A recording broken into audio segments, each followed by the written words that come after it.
চন্দ্র Dighalia union বাংলাদেশের ঢাকা বিভাগের গোপালগঞ্জ জেলার সদর উপজেলার একটি ইউনিয়ন। আমি এখন যেখানে অবস্থান করছি এটি চন্দ্র দিঘলিয়া বাজার।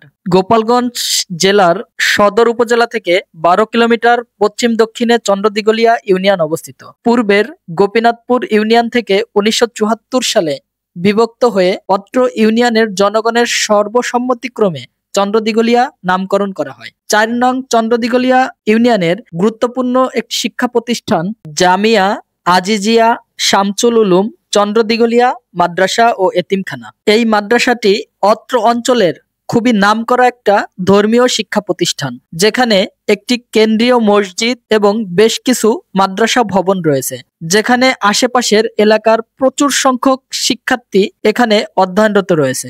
মাদ্রাসার সামনেই অনেক বড় একটা মাদ্রাসা সংলগ্ন মাঠ রয়েছে এবং এক পাশটাতে পুরাতন একটি মাদ্রাসা ভবন রয়েছে। এক পাশে নতুন ভবন, আরেক পাশে আরেকটা নতুন ভবন রয়েছে। মাদ্রাসাটি একদম ঢাকা খুলনা মহাসড়কের পাশেই অবস্থিত হয়। এই মাদ্রাসার যাতায়াত ব্যবস্থা খুবই ভালো। মাদ্রাসাটি সম্পর্কে বিস্তারিতভাবে নির্ভরযোগ্য কোনো তথ্য না পাওয়ার কারণে সেভাবে কোনো তথ্য দিতে পারলাম না, শুধুমাত্র মাদ্রাসাটি দেখিয়ে দিলাম। তো আজকের মতো এখানেই শেষ করছি। আল্লাহ হাফেজ।